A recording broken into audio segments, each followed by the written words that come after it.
I was supposed to put up a spiritual message like how I usually do, but I kind of feel like I was just waiting to express some things due to like collectives of what you would call soul groups. You know, we come into this life with certain people picked out that'll teach us lessons and help our overall development, our mental processing, and giving us introspection into how to get back into our original state, of being. When it comes to clearing, a lot of negative habits and behaviors that we've developed in time. So, yeah. And I believe I mentioned that the spiritual message I was going to share had to do with the rapture that is mentioned in the Bible. A lot of people feel that doomsday is when everything is just gonna come crashing down. The whole sky is falling type of feel.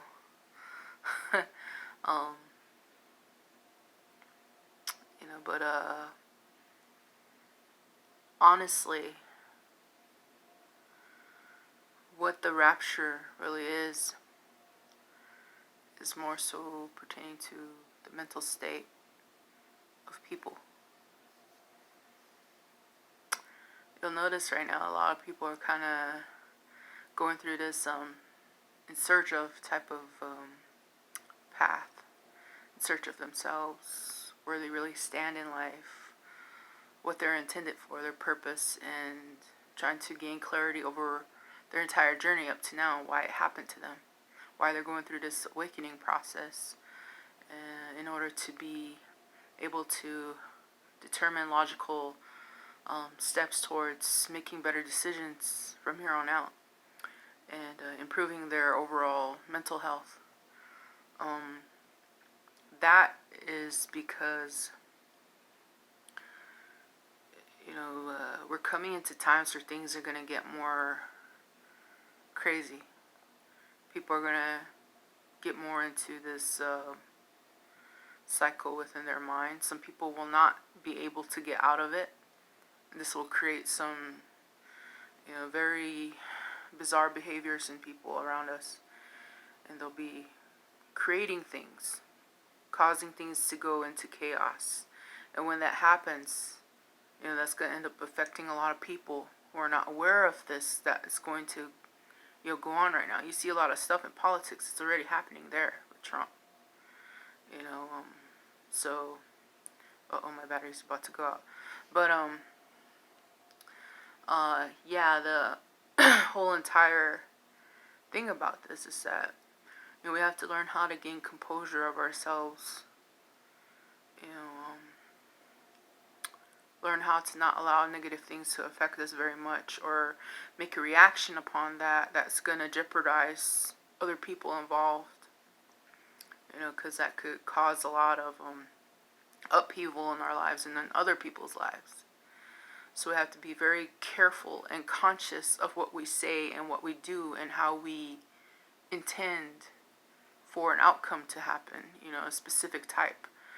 So those people that are going through a lot of turmoil, don't know how to get out of it, don't want to change their negative ways or their habits, their thinking, they're going to be the ones who are going to end up going into a more darker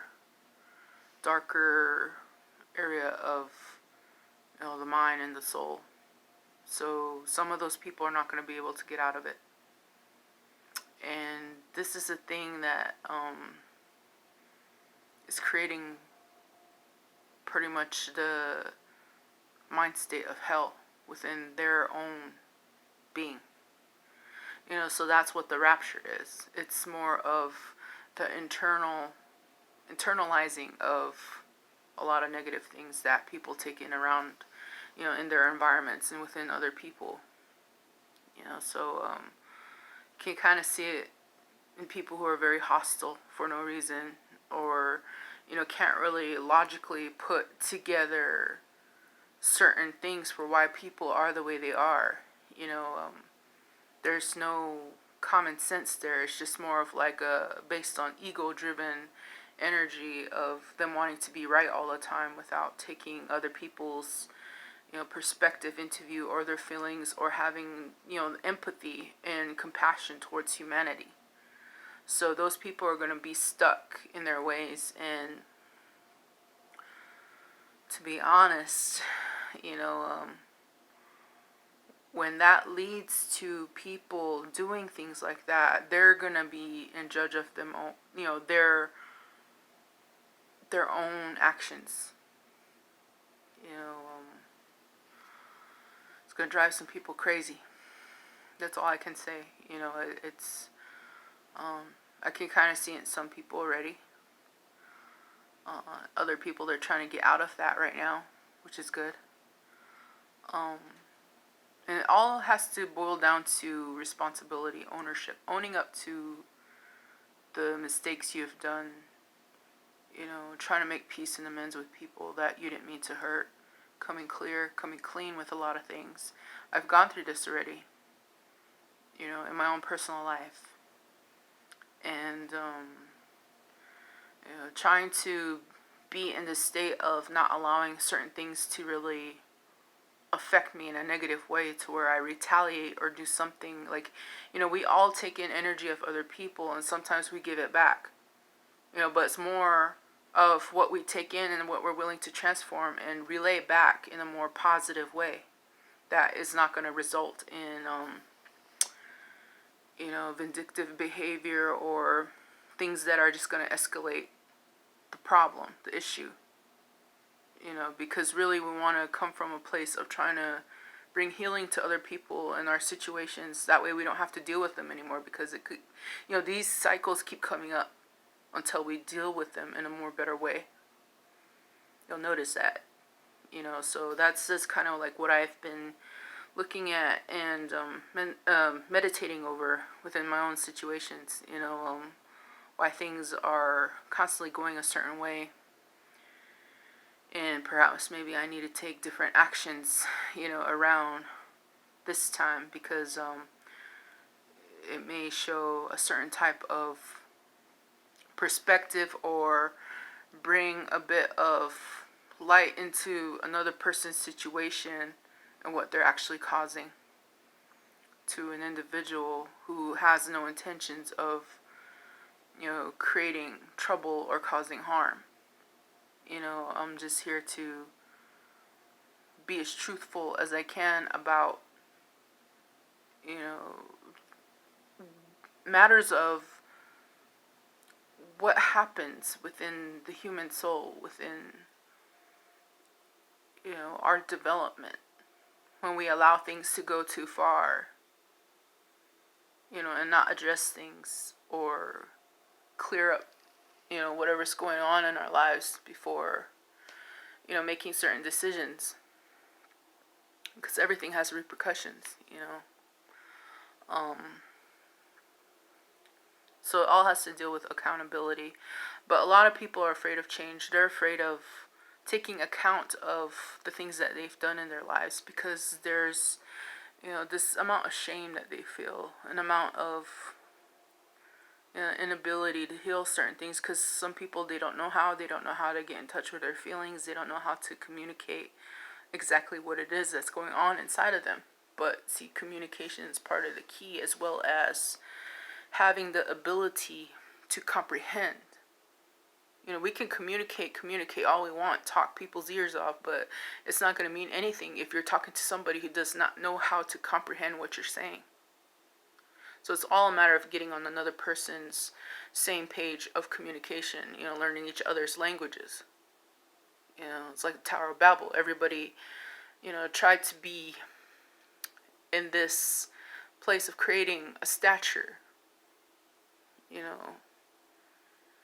and, that all came crashing down, because it was all for their own ego. And because of that, they're scattered, not knowing how to communicate with each other anymore. And so it's kind of like that. A lot of people, they rest on ego within their lives, to always be right, to always be the one to, control how things result, the outcome of things. So it's something that we have to really look at. What is it that we're trying to control? What is it we're trying to protect within us? And is that thing that we're protecting, worth our insanity? Because some things that we hide are things that we don't want people to see or feel within us. And sometimes those things can be very damaging because we keep it hidden, because we're not addressing it. And this is what happens to people. They tend to go into this dark place, and it's hard to get out of it. Very hard to get out of it. So, that's a part of what I feel this evolution of the mind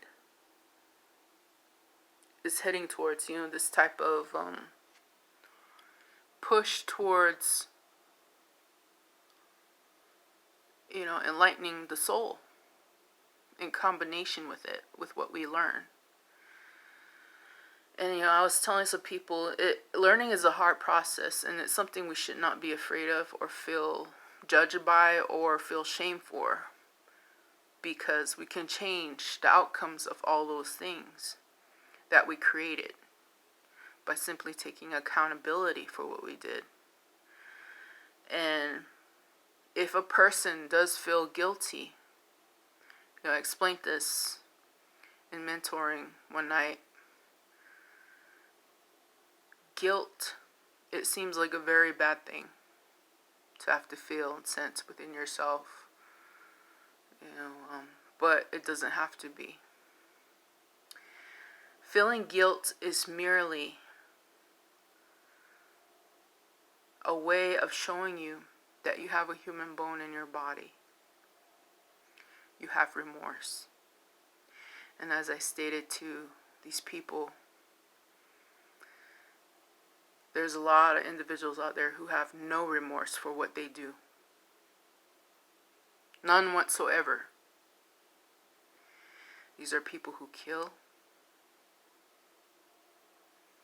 people who steal, people who cause so many disturbances to the peace of others, just because they rely on that energy to survive.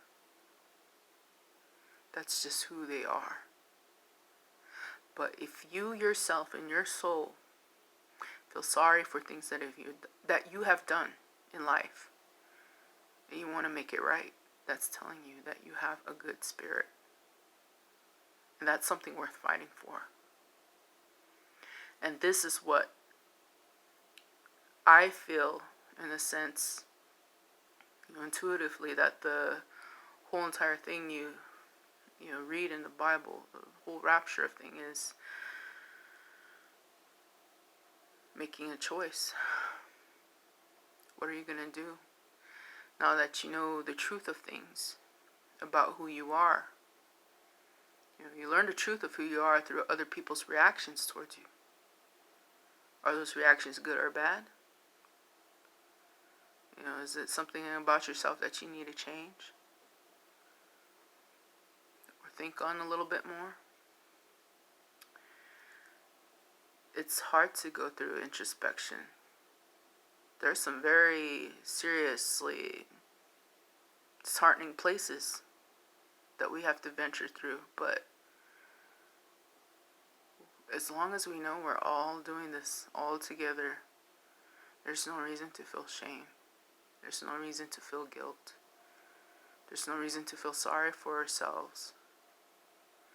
Sometimes our own path too is to show others their own abilities. You know, we deal with mastering certain areas of life. It's just like I explained to, you know, some people within a group meeting that sometimes you go throughout life and you do something wrong to another person and you feel bad for what you've done. You try to make amends with them. They became disheartened and don't trust you anymore. You know, you did your part as much as you could, and you cannot change that in them. You cannot make them trust you again, but you can still love them afar and go your separate way. And that person, that's their path to learn how to trust again, and only they can teach that to themselves. Only they can open themselves up. That's a part of their life path that they had decided to work on within themselves to develop their soul